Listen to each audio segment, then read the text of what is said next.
네, 시청자 여러분 안녕하십니까. 증시오네어 일부 황희진영입니다. 네, 대부분 리스크로 급락했던 국내 증시가 4회째 상승하면서 회복세를 보이고 있습니다. 네, 증시 조정을 이끌었던 정보기술주도 반등세를 나타내고 있는 상황입니다. 금융투자업계 전문가들에 따르면 IT 주가 펀더멘털에 비해서 상대적으로 낙폭이 컸던 만큼 상승폭도 클 것이라는 전망을 내놨습니다. 지난 11일 대북 리스크로 1.69%가량 하락했었던 코스피 지수 같은 경우에는 2319.71까지 밀려났습니다. 그러나 중국을 비롯한 국제사회의 북한 압박과 그리고 북한의 관망 전환 등으로 인해서 불안감이 진정되기 시작했습니다. 지난 14일을 기점으로 글로벌 증시와 선진국의 채권 금리가 반등한 건 역시 국내 증시 반등에 영향을 끼친 모습입니다. 유한타증권 연구원에 따르면 이 전일의 코스피 상승세를 보이던 주가 반등이 계속해서 이어질 가능성이 있다며 지난 8월 11일 저점인 2310선이 중기적으로 봤을 때 바닥일 가능성도 존재한다라는 전망을 내놨습니다.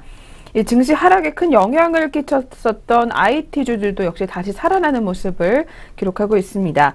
이 전문가들은 지수 하락과 반등 모두 이 IT주를 중심으로 이루어지고 있다라는 분석을 내놨습니다. KB증권 연구원에 따르면 최근 증시 조정은 이 외국인들의 IT 매도세로 일어나는 것이라며 이 구조적으로 코스피 지수와 IT주의 동조화 현상은 불가피하다라는 의견을 내놨습니다. 국내 증시가 이렇게 반등하고 있는 만큼 앞으로 IT주에 더욱더 관심을 기울여야 한다라는 조언이 이어지고 있습니다. 이 급락한 만큼 더 계속해서 오를 가능성이 있기 때문입니다. 이 반도체 수출 실적이 증가하고 있는 건 역시 이 IT주의 주가 상승에 영향을 줄 것으로 보인다라는 이야기들이 들려오고 있습니다. 이달 들어 10일까지 한국의 반도체 수출은 전년 동기 대비 52.9% 성장한 것으로 나타났습니다. 네, 과연 그렇다면 오늘은 IT주들 다시 한번 또 계속해서 상승 흐름을 탈 수 있을지 지켜보시길 바라겠고요. 저희 전일장 국내 시장 마감 동향과 함께 글로벌 시장 마감 상황부터 한번 점검해 보도록 하겠습니다. 네, 증시오네어 일부 지금 출발합니다.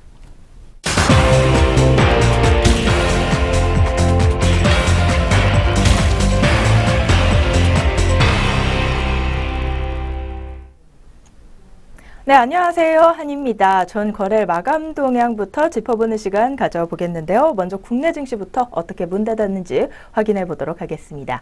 먼저 코스피 지수 같은 경우 4흘 연속으로 상승하면서 2360선까지 회복 움직임이 나와줬습니다.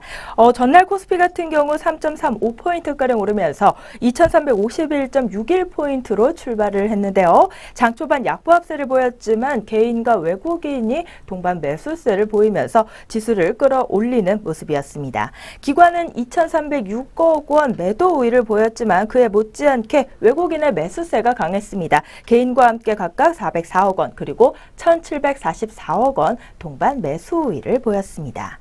그럼 코스피 시장 자세한 마감 동향 한번 확인해 보도록 하죠. 전 거래 코스피 지수는 0.57%가량 상승률을 보였고 2,361.67포인트에 장을 마쳤습니다. 다음으로는 코스닥 지수 역시 마감 동향 확인해 보겠습니다. 코스닥 지수 같은 경우 이틀 연속으로 급등세를 나타냈습니다. 1%대 웃도는 상승세 보이면서 장을 마쳤는데요. 전일 나스닥 기술주가 상승하면서 투자 심리가 개선되는 모습이었습니다.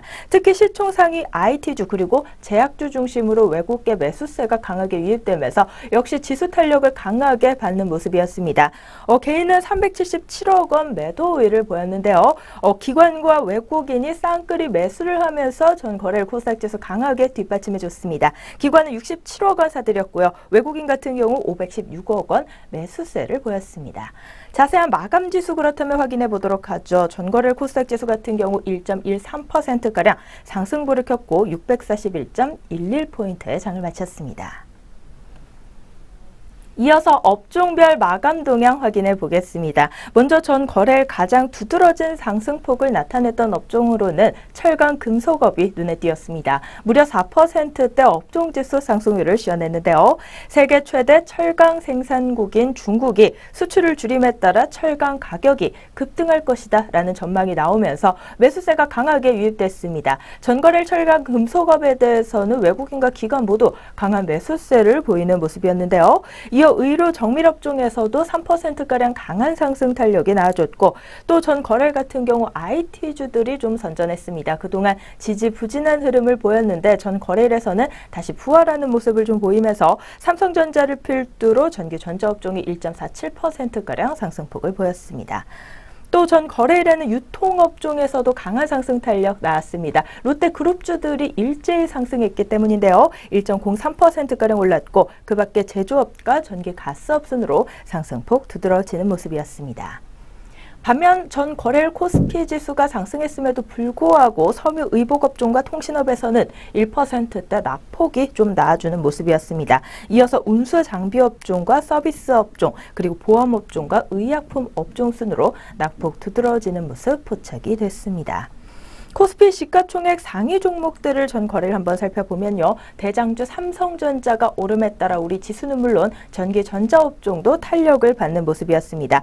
삼성전자 같은 경우 전 거래일까지 3거래일 연속 상승세를 가져갔는데요. 전일보다 42,000원 오른 235만 2천원의 거래를 마치는 모습이었습니다. SK하이닉스도 역시 3거래일 연속 올랐습니다. 전일 대비 0.45% 오르면서요. 66,400원에 장을 마쳤습니다. 네, 그렇다면 우리 주요 투자자들이죠. 외국인과 기관은 전 거래일 어떤 종목들을 가장 많이 사고 또 어떤 종목들을 가장 많이 덜어냈는지 외국인과 기관의 매매 상위 종목들 알아보도록 하겠습니다. 먼저 코스피 시장부터 확인해 보도록 하겠습니다. 외국인부터 살펴보도록 할 텐데요. 전 거래일 삼성전자를 가장 많이 담아낸 외국인입니다. 뒤이어 탄력 좋았던 포스코도 외국인이 두 번째로 가장 많이 산 종목으로 이름을 올렸습니다. 또 한국전력 순으로 매수세 보인 외국인이고요. 기관은 SK하이닉스를 선두로 롯데쇼핑과 한국항공우주를 가장 많이 담았습니다. 반면 외국인과 달리 SK하이닉스 가장 많이 팔아치운 외국인입니다. 이어서 현대로보틱스와 롯데쇼핑 순으로 매도 우위를 보였고요. 기관은 네이버, 삼성전자, 한화생명 순으로 매도세를 시현했습니다. 다음으로 코스닥 시장으로 넘어가 보도록 하겠습니다. 먼저 매수 상위 종목을 확인해 보면 외국인 오스템 임플란트 가장 많이 담았습니다. 전 거래일 상승 탄력 좋았는데요. 외국인의 매수세가 강하게 유입되는 오스템 임플란트였고요. 또 그 이어 메디톡스, 서울 반도체 순으로 가장 많은 물량을 담았습니다. 기관은 코스닥에서 대장주로 꼽히는 셀트리온을 가장 많이 담았습니다. 이어서 주성 엔지니어링, 서울 반도체 순의 매수세 시현했고요. 이어서 매도 상위 종목 외국인부터 보도록 하겠습니다. 외국인은 셀트리온 가장 많이 덜어냈고요. 이어서 포스코 캠텍과 CJ E&M 순으로 물량을 덜어내는 모습이었습니다.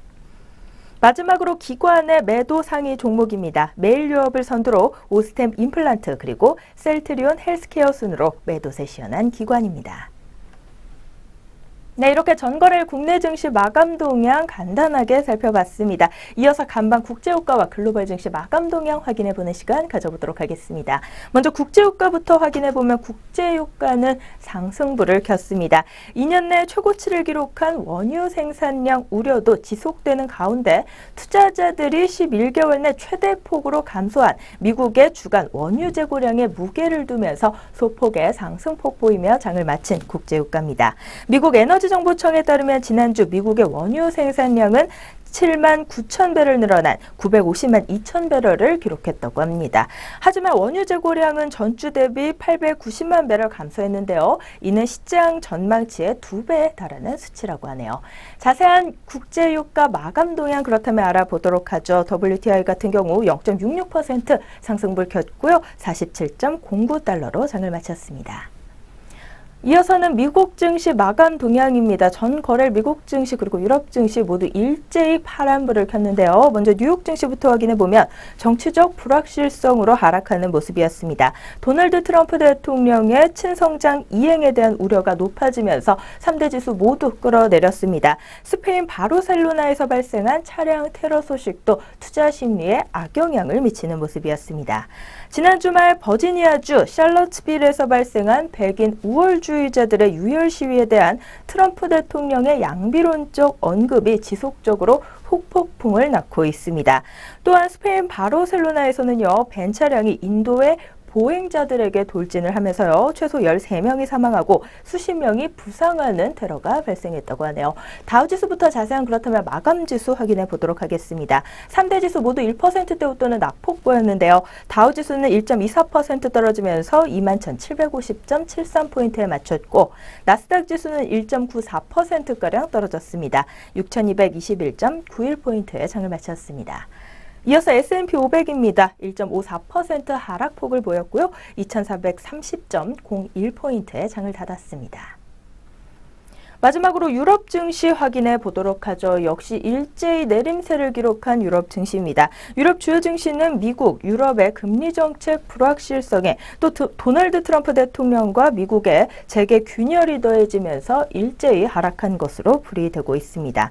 또 공개된 미국 연방준비제도의 7월 FOMC 회의록에서 일부 위원들은 추가 금리 인상을 놓고 이견을 보이면서 역시 투자 심리 위축되는 모습이었는데요. 영국 FTSE 지수부터 자세한 마감지수 확인해 보겠습니다. 간밤 영국 지수 같은 경우 0.61%가량 떨어지는 모습이었습니다. 7,387.87포인트에 장을 마쳤고 이어서 프랑스 까크 지수 같은 경우 0.57% 떨어진 5,146.85포인트에 장을 닫았습니다.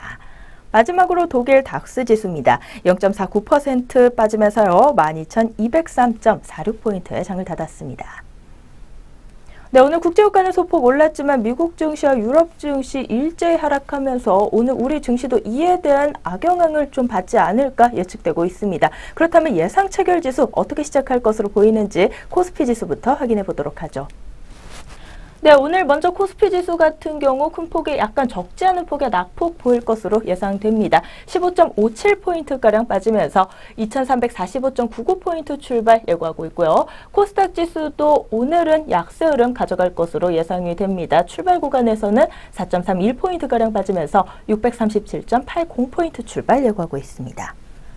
네, 오늘 양장지수 역시 글로벌 증시가 조금 지지부진한 만큼 파란불 켜면서 출발 예고하고 있습니다. 그렇다면 우리 종목들은 어떤 모습으로 출발 예고하고 있을지 코스피 시장부터 동시효과 상황 살펴보겠습니다.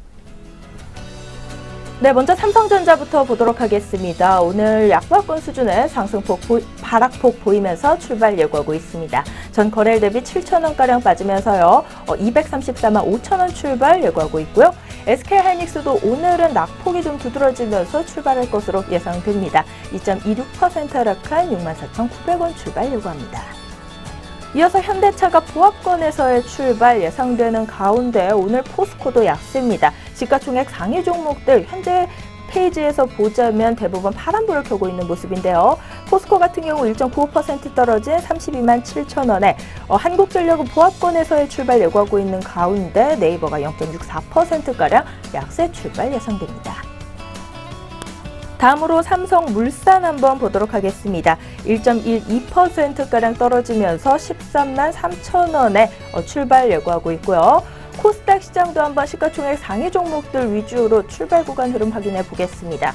먼저 셀트리온 같은 경우 0.73%대로 낙폭 보이면서 출발 예고하고 있습니다. 109,400원 출발 예상되고요. CJ 홈쇼핑이 0.76% 떨어진 209,400원 출발 예고하고 있습니다. 다음으로 파라다이스입니다. 2%가량 낙폭 조금 깊게 나와주면서요. 14,650원 출발 예상됩니다. 서울반도체가 0.91% 떨어진 21,800원에 SM 종목이 1.05%가량 떨어지면서 28,200원에 출발을 준비하고 있는 모습입니다. 포스코 ICT 같은 경우도 1.25%가량 떨어질 것으로 보이고요. 6,300원 출발 예고합니다. 이상 출발 구간에서 동시효과 상황 살펴봤습니다.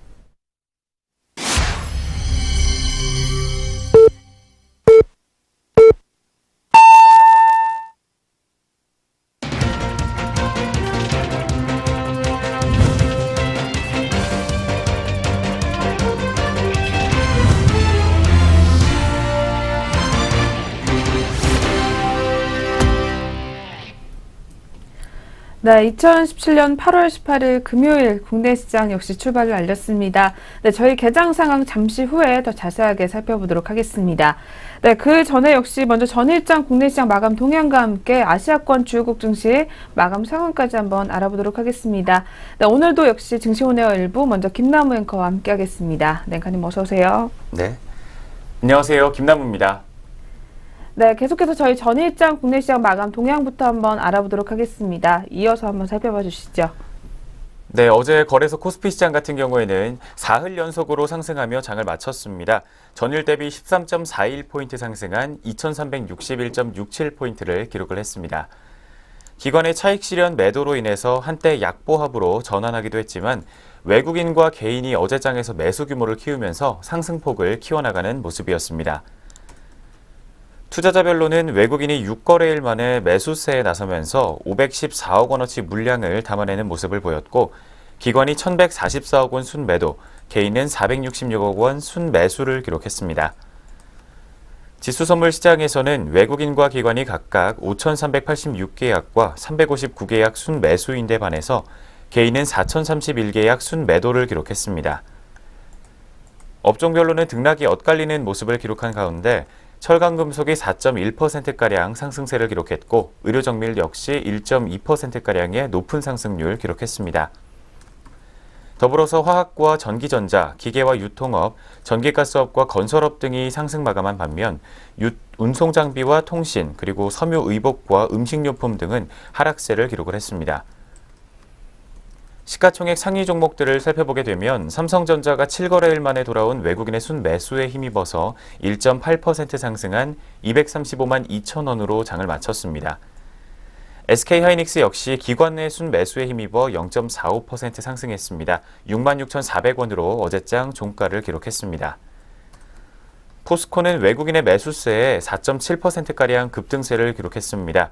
어제장에서는 포스코뿐만 아니라 고려아연과 대한제강, 동국제강과 세아베스틸, 영풍, 풍산 등 금속 관련주들이 일제히 상승하면서 좋은 흐름으로 장을 마쳤습니다. 현대차는 현대차 노조가 부분 파업을 실시한다는 소식에 현대차와 현대모비스 모두 하락세를 기록했습니다. 각각 0.4%와 0.8%가량 내림세를 기록을 했습니다. 다음으로 한국전력은 소폭 상승한 반면 네이버와 신한지주, LG화학과 KB금융, SK텔레콤 등은 모두 약세를 기록하며 장을 마쳤습니다. 한편 롯데그룹주들은 주주 친화 정책으로 인해 동반 상승하며 장을 마쳤습니다. 롯데쇼핑이 9% 올랐고 롯데칠성은 1.9%, 그리고 롯데제과와 롯데푸드, 롯데케미칼, 롯데정밀화학 등은 모두 1%에서 2%대 상승률을 기록했습니다. 롯데제과와 롯데쇼핑, 롯데칠성과 롯데푸드 등은 4개사들은 배당 성향을 제외한 현재 2배 수준인 30%까지 상향 조정하고 중간 배당을 실시할 것이라고 밝히기도 했습니다. 한화생명은 예금보험공사의 지분 블록딜 소식으로 3%가량 하락세를 기록했습니다. 전일 금융투자업계에 따르면 예금보험공사는 한화생명의 지분 2,388만 주가량을 블록딜로 처분하기로 했습니다. 처분 예정 가격은 16일 종가에서 약 4%가량 할인된 주당 7,280원이며 총액은 1,738억 원에 달하는 것으로 전해졌습니다. 동아ST는 경영진의 횡령 소식에 6.7%가 넘게 하락세를 기록을 했고 한국종합기술은 피인수 소식으로 18%가량 급락세를 보이며 장을 마쳤습니다. 잠시 후 특징주에서 짚어드릴 무학 종목은 소주 좋은데이에서 담뱃재로 추정되는 이물질이 발견됐다는 소식에 4%가량 급락세를 기록을 했습니다. 어제장 거래소에서는 총 506개 종목이 상승세를 보였고 290개 종목이 하락하며 장을 마쳤습니다. 다음으로 코스닥 시장도 살펴보도록 하겠습니다. 코스닥 지수 역시 어제장에서 7.2포인트가량 상승하면서 642.11포인트로 거래를 마쳤습니다. 투자자별로는 외국인과 기관이 각각 513억 원과 66억 원 순매수를 기록했고 개인이 577억 원 순매도하며 장을 마쳤습니다. 지수가 큰 폭으로 상승을 하게 되면서 상당수 업종 역시 빨간불로 장을 마쳤습니다. IT 종합과 오락문화, 소프트웨어와 컴퓨터 서비스, 종이목재와 섬유 의류 등이 모두 상승세를 기록한 가운데 시가총액 상위 종목 중에서는 휴젤이 4%가량 상승세를 기록했습니다. 또 이어서 메디톡스와 SK머티리얼즈, 신라젠과 SFA 등이 2%대로 높은 상승률을 기록했고 셀트리온과 로엔, 코미팜과 바이로메드 등도 상승세를 보였습니다. 반면 셀트리온 헬스케어와 GS 홈쇼핑 등은 약세를 보이며 장을 마쳤습니다. 대한유팜 종목은 친환경 닭 진드기 박멸제를 출시했다는 소식에 12%가량 강세를 기록했습니다. 또 라온시큐어는 생체 인증 솔루션 시장 확대에 따른 수혜주로 부상하게 되면서 4.7%가량 상승세를 보였습니다. 코스닥 시장에서 상승과 하락 종목은 각각 816개 종목과 317개 종목이었습니다. 원달러 환율은 전일보다 4.3원 하락하면서 1137.2원으로 장을 마쳤고 코스피 200 지수 선물 9월물은 1.65포인트 상승한 309.25포인트로 거래를 마쳤습니다. 네, 먼저 어제장 마감 동향부터 살펴드렸습니다. 바로 이어서 전일장 특징주 4가지 짚어보도록 하겠습니다. 첫 번째 특징주로는 잠시 전에 짚어드렸던 대한유팜 종목부터 살펴보겠습니다. 대한유팜의 주가가 어제장에서 급등세를 기록을 했는데 친환경 닭 진드기 박멸제인 와구모 하우스를 출시했다는 소식이 투자 심리에 긍정적인 영향을 준 것으로 풀이되고 있습니다. 대한유팜에 따르면 해당 박멸제는 먹는 방식이 아닌 자연적으로 닭 진드기를 유인해 소각 처리하는 친환경 방식이기 때문에 닭 농가에서 안전하게 사용할 수 있는 것으로 전해졌습니다. 또 회사 관계자는 해당 진드기 박멸제를 국내 산란계 농장에 적용하게 되면 피프로닐로 인한 살충제 계란 사건과 같은 사건들은 더 이상 일어나지 않을 것이라는 전망을 내놓기도 했습니다. 첫 번째 특징주로 이름 올린 대한유팜 종목, 현재 오늘장 주가 흐름 살펴보도록 하겠습니다. 현재 시각에 1.2%가량 하락세를 기록을 해주고 있습니다. 오늘장에서 차익 실현 매물 나오게 되면서 150원 하락한 12,500원 선에서 현재가 형성하고 있습니다. 네, 두 번째 종목으로 신라젠 종목 살펴보겠습니다. 신라젠 역시 어제장에서 강세를 기록을 했습니다. 미국의 정부기관과 대장암 치료제 개발을 위한 공동 연구에 들어간다는 소식을 전하게 되면서 투자 심리에 긍정적인 영향을 준 것으로 풀이되고 있습니다. 국내 바이오 기업 중에서는 처음으로 면역 항암제 분야에서 미국 정부기관과 함께 신약 개발 공동 연구 협약을 맺었다는 사실이 투자자들에게 기대감을 한층 끌어올리고 있는 것으로 분석이 되고 있습니다. 특히 협약을 맺은 미국 국립보건원 산하의 국립암연구소가 임상시험에 들어가는 비용을 부담을 하고 또 관리 역시 부담하는 것으로 전해졌습니다. 신라젠 대표는 미국 국립암연구소의 기술적 역량에 대한 기대가 크다며 바이러스를 이용한 면역 항암제 시장에서 전 세계 대표 주자로 거듭나는데 큰 도움이 될 것이라고 기대감을 밝히기도 했습니다. 네, 그렇다면 어제장에서 호재성 소식으로 상승세 기록했던 신라젠 종목, 현재 오늘장 주가 흐름입니다. 현재 시각에는 1.2%가량 하락세를 보여주고 있습니다. 300원 정도 떨어지게 되면서 주가는 24,350원 선에서 현재 파란불 켜주고 있는 상황입니다. 네, 이어서 세 번째 종목은 PNT 종목입니다. PNT는 올해 중국 전기차 수요 증가에 힘입어서 사상 최대 매출을 달성할 것이라는 전망에 강세를 기록을 했습니다. NH투자증권은 PNT가 2차 전지 생산에 필요한 장비를 제조하고 있다며 현재는 전기차와 ESS용 중대형 2차 전지 생산 장비를 납품하고 있다고 설명했습니다. 또 이어서 PNT의 올해 2분기 말 수주 잔고는 1,655억 원으로 지난해 1분기 대비 56%가량 증가세를 기록했고 증가한 수주 잔고 중 가장 큰 부분은 2차 전지와 그리고 중국 법인 부분이다라고 분석을 내놨습니다. 또한 중국의 전기차 판매량 성장으로 인해서 2차 전지 수요는 향후 5년 동안 연평균 26%가량의 성장세를 지속할 것이라고 전망을 내놓기도 했습니다. 네, 세 번째로 이름 올린 PNT 종목, 현재 오늘장 주가 흐름 살펴보도록 하겠습니다. 현재 시각에는 보합권에서 머물고 있는 모습입니다. 강보합권에서 등락 거듭해주게 되면서 주가는 14,900원 선에서 형성되어 있습니다. 네, 마지막으로 전일장 마감 동향에서 짚어드렸던 무학 종목 네 번째 특징주로 살펴보도록 하겠습니다. 무학이 소주 좋은데이에서 단백질로 추정되는 이물질이 발견됐다는 소식을 전하게 되면서 주가가 급락세를 기록을 했습니다. 장중에 19,950원까지 내려가게 되면서 52주 최저가를 또 어제 다시 경신을 하기도 한 모습이었습니다. 17일 식품의약품안전처에 따르면 무학은 지난 8일 단백질로 추정되는 이물질이 혼입된 좋은데이 소주를 제조 판매한 사실이 적발되면서 해당 제품에 대한 5일간의 제조 정지 처분을 받았습니다. 식약처에 따르면 해당 소주는 무학이 지난 5월 22일 경남 창원시의 공장에서 생산한 제품인 것으로 밝혀졌습니다.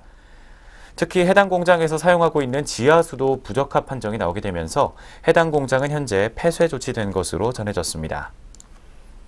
네 번째 마지막으로 살펴본 무학 종목, 현재 오늘장 주가 흐름입니다. 현재 오늘장에서는 보합권에서 머무르고 있는 모습입니다. 어제장 종가와 마찬가지로 27,000원 부근에서 현재가 형성하고 있습니다. 네, 전일장 마감 동향과 함께 전일장 특징주까지 모두 살펴봤습니다. 글로벌 증시 마감 동향 이어서 살펴보도록 하겠습니다.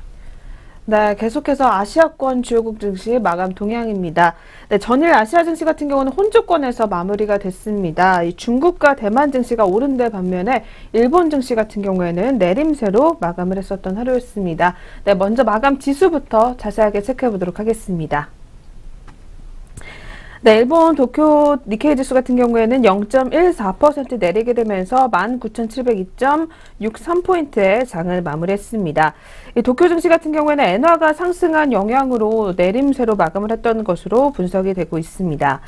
네, 뒤를 이어서 대만 가권 지수입니다. 역시 0.77% 오르게 되면서 1,369.30포인트의 장을 마무리했습니다. 이 대만 증시는 미국 뉴욕 증시의 강세에 힘입어서 상승 마감했던 것으로 분석이 되고 있습니다. 이 상승 개장했던 가권 지수 같은 경우에는 장 내내 강세를 계속해서 유지한 끝에 하루 만에 상승 전환에 성공했던 것으로 분석이 되고 있습니다. 네, 마지막으로 중국 상하이 종합 지수입니다. 0.68% 역시 오르게 되면서 3,268.43포인트 장을 마무리했습니다. 네, 중국 증시 같은 경우에는 원자재 관련주 주도로 상승으로 마감했던 것으로 풀이가 되고 있습니다. 네, 그렇다면 저희 계속해서 8월 18일 금요일 국내 시장 출발 흐름 한번 자세하게 알아보도록 하겠습니다. 네, 오늘은 양시장 모두 밀려날 것으로 예고가 됐었습니다. 그렇다면 지수 어떻게 또 흘러가고 있는지 자세하게 체크해 보도록 하겠습니다. 이어서 한번 살펴봐 주시죠. 네, 이번 주 마지막 거래일입니다. 코스피 시장부터 현재 어떤 흐름 보이고 있는지 바로 짚어보도록 하겠습니다. 현재 코스피 시장은 0.65%가량 하락세 기록하고 있습니다. 15.25포인트 하락한 2346.42포인트 기록 중입니다. 뒤를 이어서 코스닥 역시 오늘 0.54% 정도 하락세를 기록을 해주고 있습니다. 3.46포인트 떨어진 638.65포인트로 현재 양장 모두 빨간불 켜주고 있는 상황입니다. 네, 오전 구간에서 양장 지수 흐름부터 체크해봤습니다. 네, 그렇다면 계속해서 업종과 종목별 분위기까지 한번 알아보도록 하겠습니다. 먼저 코스피 시장부터 확인해 보도록 하겠습니다. 네, 코스피 시장 오늘 지수가 10포인트 넘게 계속해서 밀려나고 있기 때문에 업종별로도 대다수의 업종이 현재 파란불을 켜주고 있습니다. 현재 9시 13분 구간에는 전기가스와 의약품을 제외하고는 전 업종이 밀려나고 있는 상황입니다. 네, 그 중에서도 역시 통신업종이 오늘도 다시 한번 파란불을 켜주고 있습니다. 통신주 3인방이 일제히 약세 흐름 가져가게 되면서 통신업종도 현재 2% 가까이 내림세를 계속해서 가져가고 있는 상황입니다. 네, 뒤를 이어서 증권업종들 오늘 역시 1% 넘게 밀려나고 있습니다. 증권주들의 동반 하락세를 나타내게 되면서 역시 업종별로도 1.31%가량 파란불을 켜주고 있는 상황입니다. 네, 뒤를 이어서 전기전자 업종도 현재 빠지고 있습니다. 역시 IT주들이 다시 한번 또 밀려나게 되면서 1% 넘게 조정에 들어간 상황입니다. 다음으로는 의료정밀업종과 철강금속업종 그리고 건설업종까지도 현재 0.8% 넘게 파란불을 켜주고 있는 상황입니다. 네, 그리고 금융업종과 은행업종 그리고 보험업종까지도 현재 계속해서 파란불을 켜주고 있습니다. 네, 그렇다면 이어서 종목별로 한번 흐름 확인해 보도록 하겠습니다. 네, 첫 번째로 대장주인 삼성전자가 오늘도 역시 밀려나게 되면서 현재 1.15%가량 파란불을 켜주고 있습니다. 현재는 232만 5천 원 하단에서 거래가 형성해주고 있는 상황입니다. 네, 뒤를 이어서 SK하이닉스도 역시 하락 출발을 가져가면서 현재 1.20%가량 약세 흐름 나타내주고 있습니다. 65,600원 선을 기록해주고 있는 상황입니다. 네, 다음으로는 카카오 종목입니다. 네, 카카오도 현재 0.87%가량 조정에 들어가면서 11만 3,500원 선의 거래가 집계가 되고 있는 상황입니다. 네, 반면에 한국전력 같은 경우에는 현재 0.79%가량 오름세 기록을 해주고 있습니다. 44,650원 선을 나타내주고 있는 상황입니다. 반면에 또 신한지주 같은 경우에는 현재 1.14%가량 조정에 들어가게 되면서 52,000원 하단에서 거래가 집계가 되고 있습니다.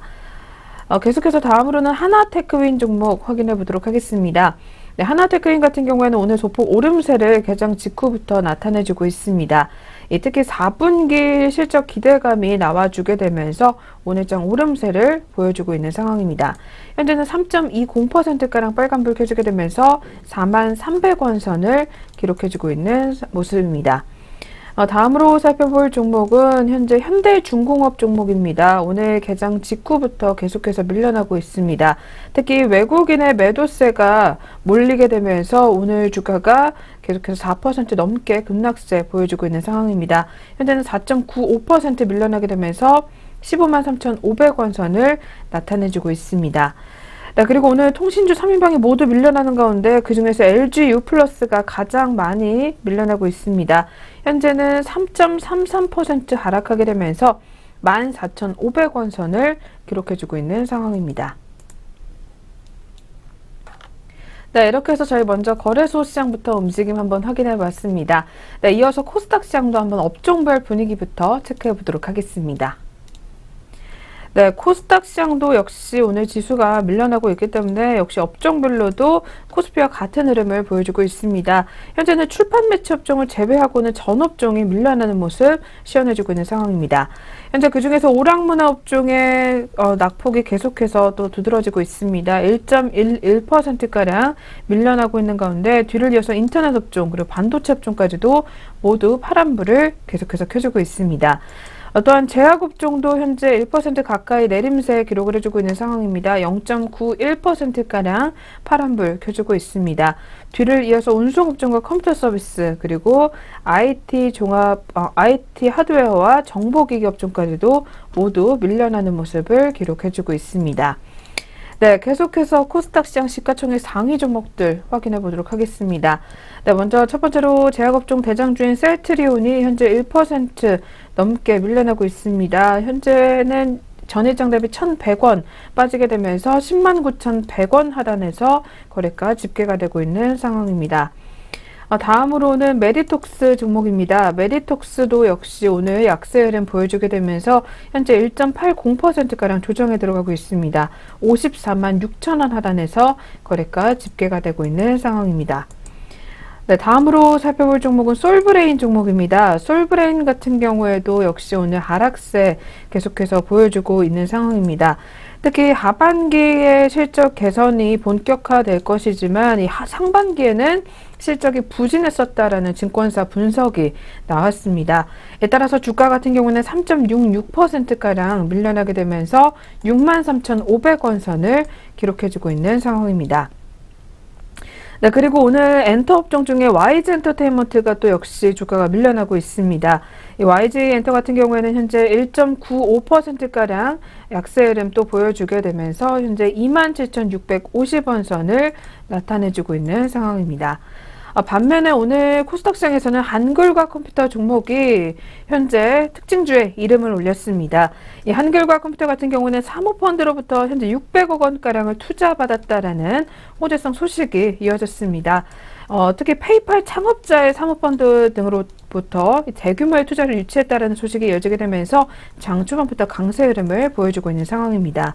현재는 4.66% 오르게 되면서 16,850원 선을 기록해주고 있습니다. 네, 이렇게 해서 저희 양시장 업종과 종목별 흐름까지 한번 알아봤습니다. 네, 그럼 이어서 오늘은 또 투자자별로는 어떻게 대응을 이어가고 있는지 수급 동향 한번 확인해 보도록 하겠습니다. 이어서 한번 체크해 주시죠. 네, 거래소부터 주요 투자자별 수급 흐름 살펴보도록 하겠습니다.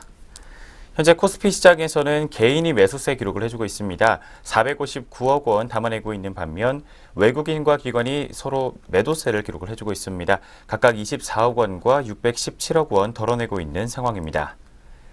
다음으로 코스닥 시장입니다. 코스닥 시장에서도 역시 같은 양상 보여주고 있습니다. 개인이 49억 원 담아내고 있고 외국인은 20억 원, 기관은 28억 원 덜어내고 있는 상황입니다. 마지막으로 선물시장입니다. 선물시장에서는 오늘 기관 투자자가 1,073억 원 담아내주고 있는 반면에 개인이 1,219개야 그리고 외국인이 36개야 각각 매도 우위를 기록을 해주고 있습니다. 네, 현재 구간에서 주요 투자자별 수급 흐름 살펴봤습니다. 네, 이렇게 해서 저희 오늘 개장 분위기까지 한번 알아봤습니다. 이어서는 종목별 리포트 살펴보는 시간으로 넘어가 보도록 하겠습니다.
네, 계속해서 증권사별 리포트 살펴보는 시간 가져보도록 하겠습니다.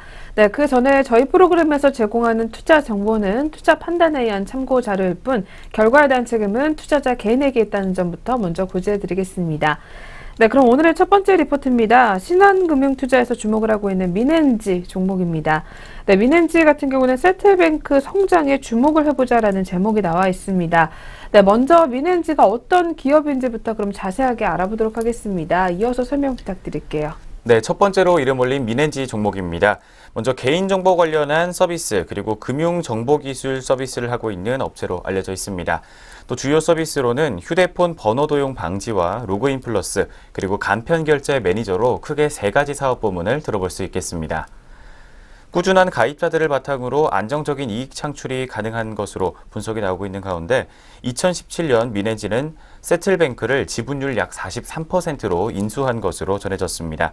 세틀뱅크 기업은 현재 가상계좌와 간편결제 서비스를 하고 있는 업체로서 또 앞으로 인터넷 전문은행과 신규 결제 서비스 시장이 개척됨에 따라서 또 수혜가 예상되고 있는 업종이라고 할 수가 있겠습니다. 기존 가상계좌를 바탕으로 해서 송금과 결제 서비스 매출 확대가 기대가 되고 있는 가운데 또 주요 전자상거래와 인터넷 모바일 플랫폼 업체와 현재 제휴 중인 것으로 전해지기도 했습니다. 네, 그렇다면 자세하게 2분기 또 그리고 2017년 매출액부터 살펴보도록 하겠습니다. 2017년 연결 기준 매출액과 영업이익은 각각 전년 대비 86%와 50%가량 성장세를 기록을 했습니다. 자세한 수치로는 758억 원과 238억 원이 예상이 되고 있는 가운데 민엔지의 별도 기준은 매출액 415억 원 그리고 영업이익은 174억 원으로 전망이 나오고 있는 상황입니다. 주요 서비스들의 합산 가입자 수는 전년 동기 대비 5% 증가한 443만 명으로 예상이 되고 있으며 기타 부문 매출액은 주식 투자 노트 이용자 수의 증가와 또 신규 서비스 런칭으로 인해서 약 전년 동기 대비 250%가 넘는 급성장세를 기록할 것으로 보입니다. 52억 원가량의 서비스 기타 매출 부문 성장이 예상이 되고 있습니다. 네, 먼저 이처럼 민엔지 종목부터 저희가 짚어드렸습니다. 그렇다면 민엔지 종목이 작년에 인수했던 세틀뱅크는 어떤 기업인지 또 매출액은 어떻게 잡히고 있는지 살펴보도록 하겠습니다. 네, 민엔지가 인수를 했었던 세틀뱅크 같은 경우에는 매출액이 343억 원, 그리고 영업이익은 99억 원이 기대가 된다고 합니다. 이 주요 서비스인 가상계좌와 그리고 간편결제 모두 높은 성장이 기대가 되고 있는 가운데 인터넷 전문은행과 간편 송금 그리고 간편 결제 시장 확대로 인해서 이 가상계좌 성장이 담보가 됐다라는 이야기가 나오고 있습니다. 또한 온라인 쇼핑몰들의 결제 수수료 비용 부담으로 인해서 간편 결제 시스템 도입 확대가 예상이 되면서 이 간편 결제 서비스의 높은 성장 또한 기대가 된다라는 이야기가 나오고 있는 상황입니다.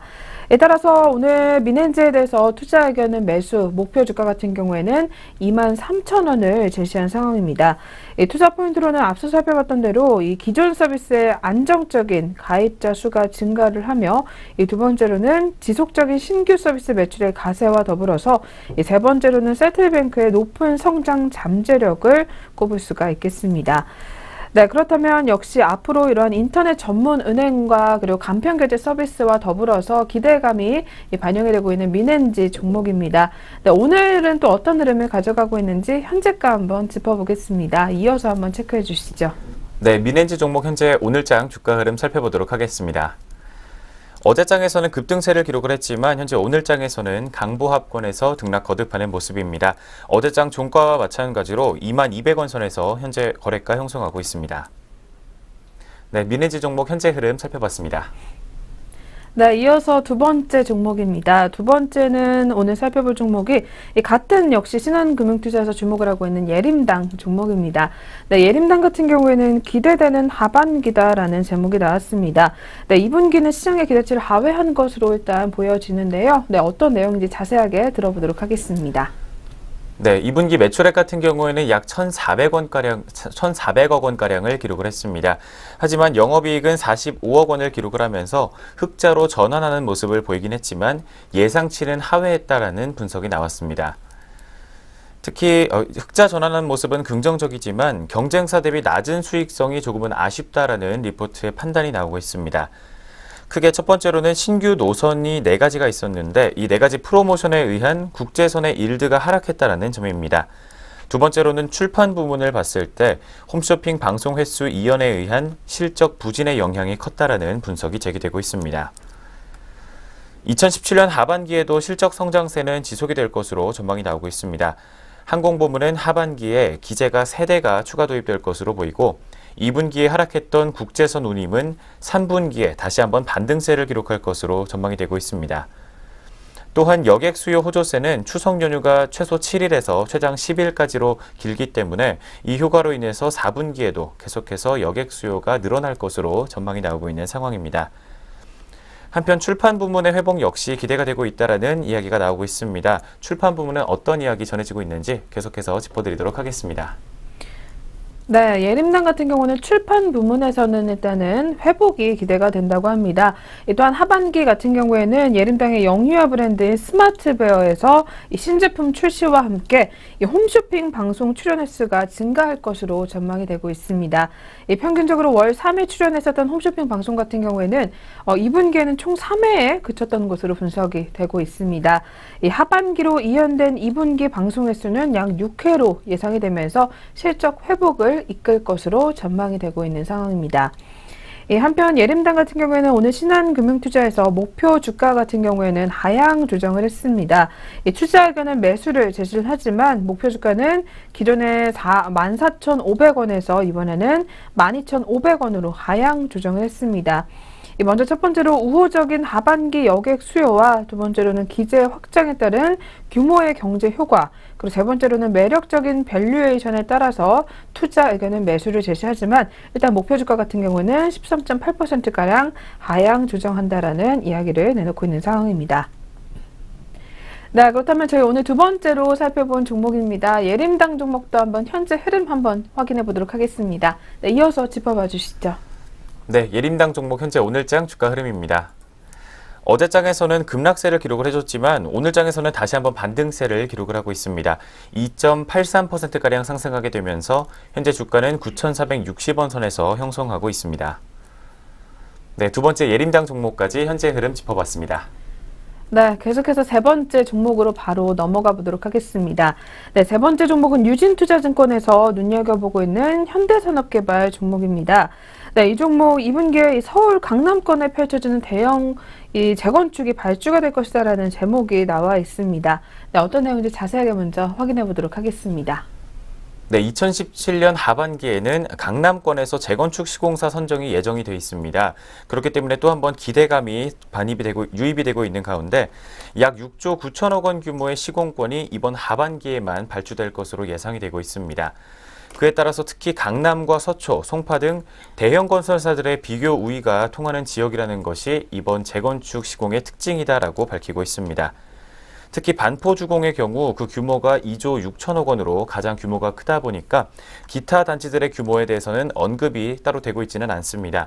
하지만 오늘 리포트에서는 한신 4지구와 방배 5구역, 그리고 방배 13구역과 신반포 4차 등까지 모두 개발단지가 크기가 의미 있는 수준이다라고 다 짚어주고 있는 상황입니다. 특히 서초 신동화에는 현재 현대산업개발이 시공사로 경쟁에 참여한 것으로 알려져 있기 때문에 향후의 수주 여부에 관심이 크게 주목이 되고 있는 상황입니다. 네, 그렇다면 3분기에는 또 어떤 이야기들 나오고 있는지 짚어봐야겠습니다. 3분기 매출액과 영업이익 역시 큰 폭으로 개선이 될 것으로 이야기가 나오고 있습니다. 계속해서 짚어드리도록 하겠습니다.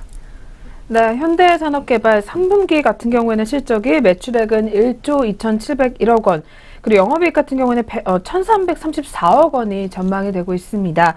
이 전반적인 건설 부분의 실적 안정성이 영업이익의 흐름을 이어갈 것으로 전망이 되고 있는 상황입니다. 다만 수주 잔고가 21조 원에서 증가하지 못하고 있는 상태이기 때문에 현재 기수주 상태라고 할 수가 있는 개포 1 등 대규모 단지의 착공 여부가 실적 증가의 열쇠가 될 것으로 전망이 된다라는 이야기가 나오고 있습니다. 또한 2016년도와 달리 손실폭이 빠르게 감소하고 있는 악기 부분의 실적 개선뿐만 아니라 유통과 유화 부분의 견조함이 더해지고 있기 때문에 이 건설 부분의 양호한 실적 흐름이 전사 실적을 이끌 것으로 전망이 된다고 합니다. 이 하반기 수주가 더해질 경우 2018년도 하반기 이후에 실적 증가세 역시 나타날 것으로 전망이 된다고 합니다.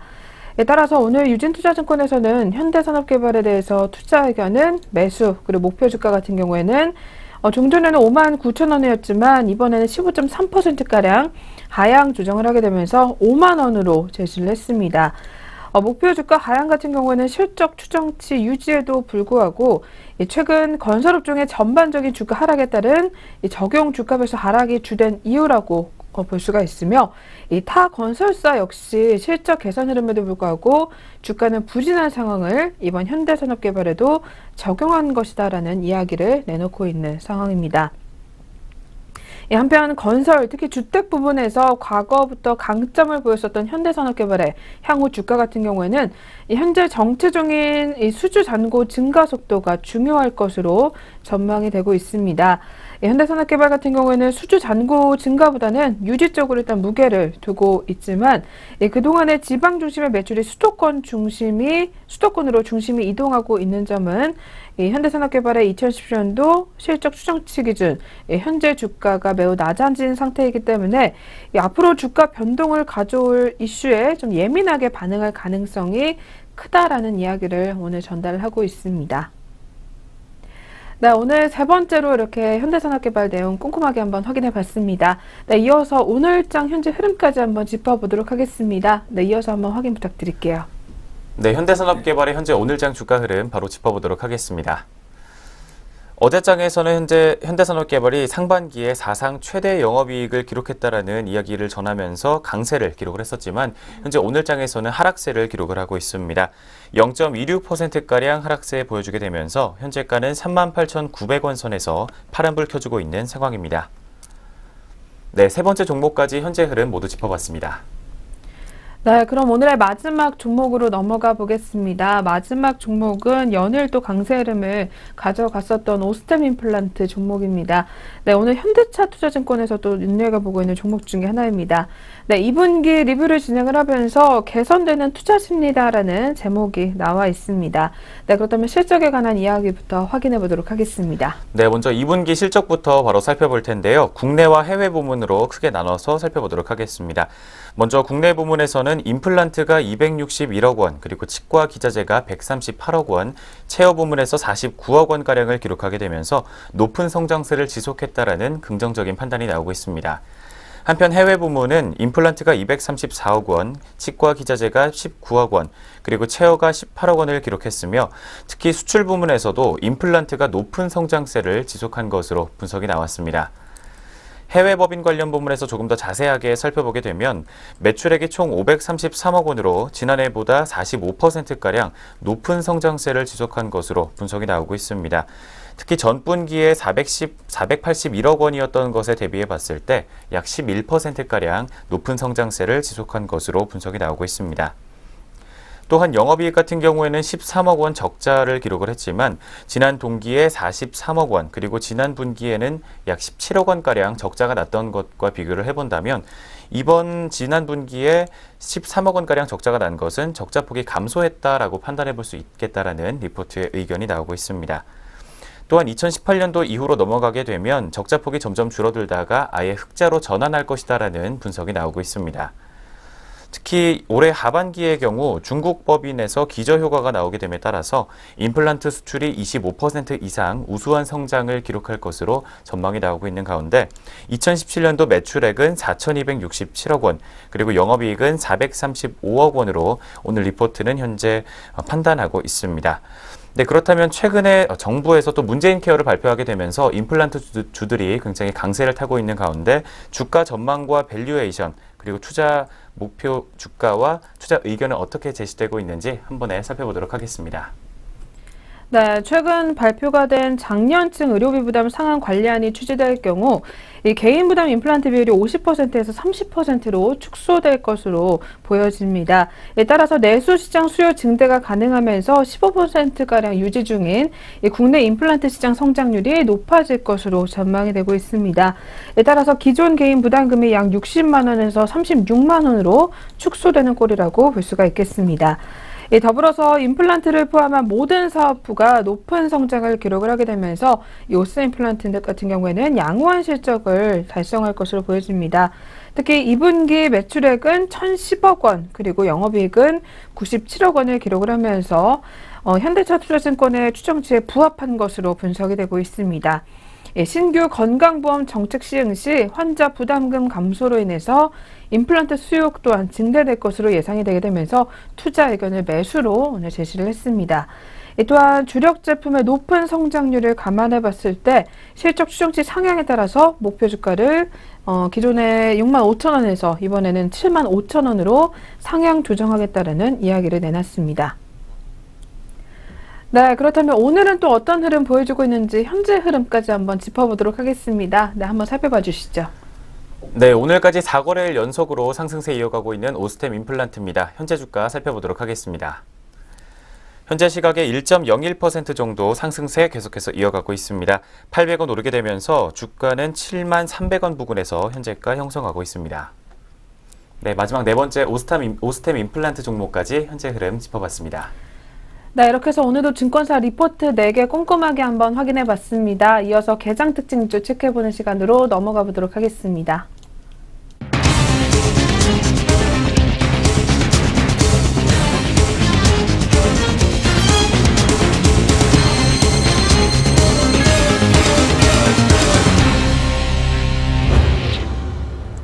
네, 개장 특징주와 등락률 상위 종목들 살펴보는 시간입니다. 먼저 개장 특징주 하나테크윈 종목부터 확인해 보도록 하죠. 오늘 하나테크윈이 자주포 수출로 하반기에 최대 수준의 영업이익을 기록할 것이다 라는 전망에 힘입어 장 출발 구간부터 오름세를 시현하는 모습이었습니다. 현재 구간 주가 흐름 어떤지 한번 확인해 보도록 하겠습니다. 현재 구간에서 하나테크윈은 4.48%가량 오른 48,000원 선에서 거래되고 있습니다. 자주포란 자체 동력으로 기동이 가능하고 탑재된 채로 사격이 가능한 화포를 말합니다. 키움증권 연구원은 한국항공우주 스캔들로 하나테크윈 주가도 동반 급락했지만 한국형 헬기 수리온 엔진 매출이 차질 없이 진행되는 등 기초여건상 악영향은 없어 보인다고 분석했습니다. 연구원은 특히 오는 4분기는 1,500억 원 규모의 자주포 수출이 예정돼 있어 713억 원의 영업이익을 기록할 전망이라며 여기에 한화시스템과 한화디펜스 등 방산 자회사들의 계절적 이익 기여가 크게 확대될 것이라고 내다봤습니다. 이어서 살펴볼 두 번째 개장 특징주는 넥스트바이오 홀딩스입니다. 출발 구간부터 상한가에 들면서 현재 구간까지 상한가에 든 모습인데요. 오늘 합병 소식에 상한가를 기록하고 있습니다. 1,230원 선에서 거래되고 있는 넥스트바이오 홀딩스입니다. 넥스트바이오 홀딩스는 중앙 리빙 샤시를 흡수 합병하기로 했다고 전날 공시했습니다. 합병 비율은 1:0이며 합병 기일은 10월 21일입니다. 회사 측은 합병 완료 시 최대 주주의 변경은 없으며 합병 회사인 넥스트바이오 홀딩스는 존속 회사로 남아있고 피합병 회사인 중앙 리빙샤시는 소멸하게 된다고 밝혔습니다. 이어서 세 번째 개장 특징주입니다. 오늘 코스메카 코리아가 세 번째 개장 특징주로 이름을 올렸는데요. 이 종목 같은 경우 2분기 실적 성장 소식에 가파른 상승세를 보이고 있다고 합니다. 현재 구간 주가 흐름부터 확인해 보겠습니다. 현재 구간 코스메카 코리아의 주가는 2.31% 오른 66,400원 선을 지나고 있는 모습입니다. 코스메카 코리아의 2분기 매출액은 전년 동기보다 14.6% 늘어난 499억 원, 영업이익은 31.8%를 기록한 52억 원을 기록했습니다. 내수 침체 중국발 사드 리스크에도 불구하고 호실적을 올린 것입니다. 한화투자증권연구원은 홈쇼핑, 온라인 채널 고객 사양 매출 증가에 힘입어 내수 시장에서 2분기 매출액이 늘었다며 미국 시장에서 비비크림과 CC크림의 수요가 늘고 중국 온라인 브랜드 매출도 큰 폭으로 성장하며 수출도 늘었다고 설명했습니다. 오늘의 마지막 개장 특징주 한글과학 컴퓨터입니다. 이 종목 같은 경우 대규모 자금을 투자받는다는 소식이 주가에 영향을 미치고 있는데요. 현재 구간 어떤 흐름 가져가고 있는지부터 확인해 보겠습니다. 현재 구간에서 한글과 컴퓨터는 4.04% 오른 16,750원 선에서 거래되고 있습니다. 한글과 컴퓨터는 전날 페이팔 창업자 피터 틸이 출자한 글로벌 사모펀드 크레센도 에쿼티 파트너스로부터 500억 원을 유치했다고 밝혔습니다. 린드먼 아시아 사모투자 합자회사도 100억 원을 한글과 컴퓨터에 투자합니다. 크레센도 관계자는 피터 틸 회장은 한국 IT 기업을 대상으로 장기적인 글로벌 사업 파트너를 찾고 있었다며 크레센도에서 이번에 한글과 컴퓨터에 투자해 사업 네트워크를 활용할 기반을 마련했다고 전했습니다. 네, 이렇게 개장 구간 눈에 띄었던 개장 특징주들 4종목 함께 살펴보는 시간 가져봤고요. 이어서는 우리 장에서 큰 폭으로 오르락 내리락하고 있는 등락률 상위 종목들 어떤 종목들이 있는지 확인해 보도록 하겠습니다. 먼저 오늘 코스피 시장부터 확인해 보겠습니다. 코스피 시장에서 상승률 상위 종목 현대시멘트가 두 자릿대 상승률을 기록하고 있습니다. 현재 구간 19.41%대로 급등세를 보이고 있는데요. 이 종목 같은 경우 채권은행의 관리 절차 해제 소식의 급등 흐름입니다. 관리 절차가 종결되면서 우려감이 해소되면서 오늘 두 자릿대 상승률을 기록하고 있습니다. 다음으로는 태원건설 우선주입니다. 현재 구간 7.88%가량 오름세 기록하면서 5,650원에서 거래되고 있고요. 일진 다이아 종목이 7%대 강세 보이면서 11,850원 선을 지나고 있습니다. 이어서 암리스 종목 한번 보도록 하겠습니다. 마찬가지로 7%대 오름폭을 기록하고 있는데요. 2,745원 선에서 거래되고 있고요. 서울식품 우선주가 4.94% 오르면서 오늘로 나흘 연속 상승부를 켜고 있습니다. 85,000원에 거래되고 있습니다. 다음으로 코스피 시장에서 하락률 높은 종목들 확인해 보겠습니다. 크라운해태홀딩스 같은 경우 전 거래일에 좀 크게 올랐었죠. 오늘은 전 거래일에 좀 올랐던 폭에 대한 차익 실현 매물이 출회되는 하루인 것 같습니다. 8.53%가량 떨어지면서 29,000원 선에서 거래되고 있습니다. 다음으로 삼부토건이 현재 구간 7.45%대 약세를 기록하고 있고 제일약품 종목이 6.41%가량 빠지고 있는 모습입니다. 다음으로 금호타이어 같은 경우 오늘 매각 불발 우려에 신저가까지 썼다고 합니다. 4.66%가량 주가 빠지고 있고요. 6,750원 선에서 거래되고 있습니다. 다음으로는 현대중공업입니다. 오늘 장 출발 구간부터 외국계 매도세가 좀 거세게 불어닥치고 있습니다. 4.33% 떨어진 154,500원 선에서 거래되고 있습니다. 네, 이어서 코스닥 시장도 확인해 보겠습니다. 먼저 상승률 상위 종목은 오늘 개장 특징주로 살펴봤던 넥스트바이오홀딩스 여전히 상한가에 들어있고요. 한솔 넥스지 종목이 13%가량 오르면서 1,700원 선에서 거래되고 있습니다. 마지막으로 코스닥 시장 하락률 상위 종목 오늘 카스가 가장 큰 폭의 낙폭 보이고 있습니다. 이 종목 같은 경우 75억 규모의 유상증자 소식에 출발 구간부터 급락세를 시현하고 있고요. 1,655원에 거래되고 있습니다. 이어서는 소프트센 우선주가 8.25% 떨어진 27,250원 선에서 거래되고 있는 모습입니다. 네, 이렇게 양시장 등락률 상위 종목까지 확인해 보셨습니다. 저희는 바로 이어서요 전략 내비게이션 시간으로 돌아오도록 하겠습니다.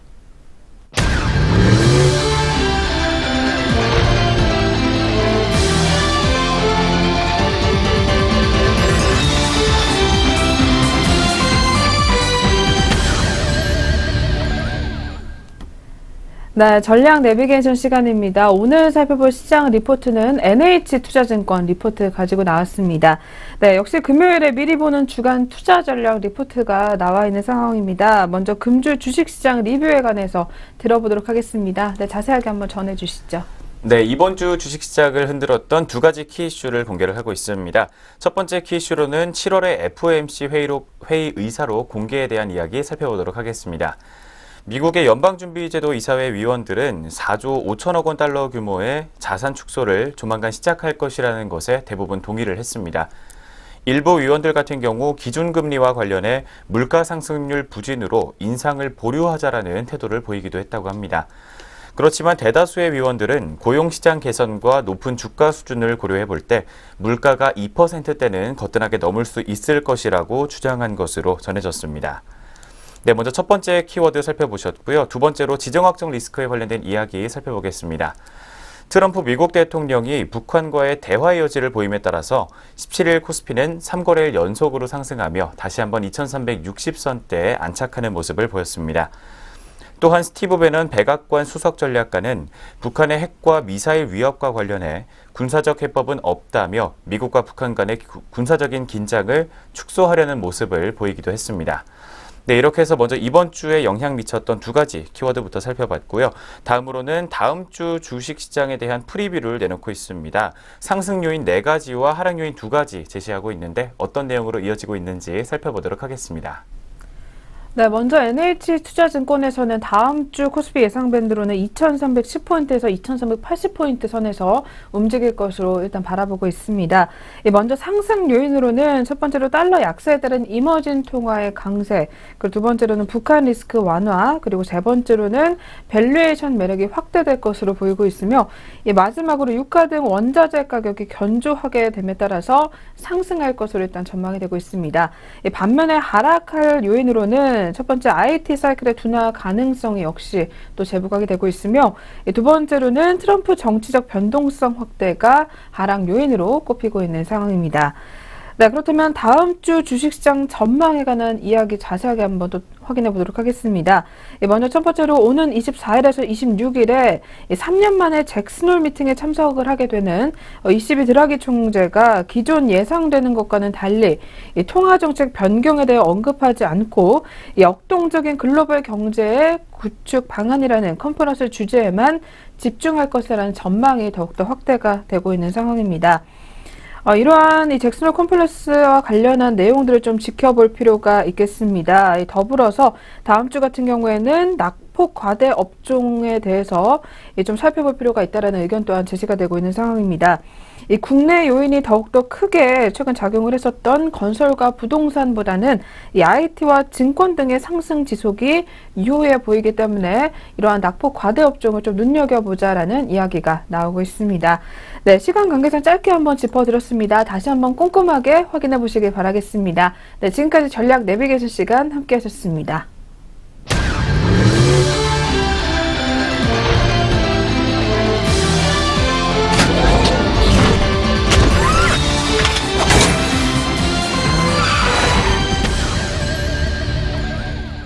네, 증시오네어 일부 저희가 오늘 준비한 순서는 여기까지입니다. 주말 잘 보내고 오시고요. 저희는 다음 주에 찾아뵙겠습니다. 시청해주신 여러분 고맙습니다.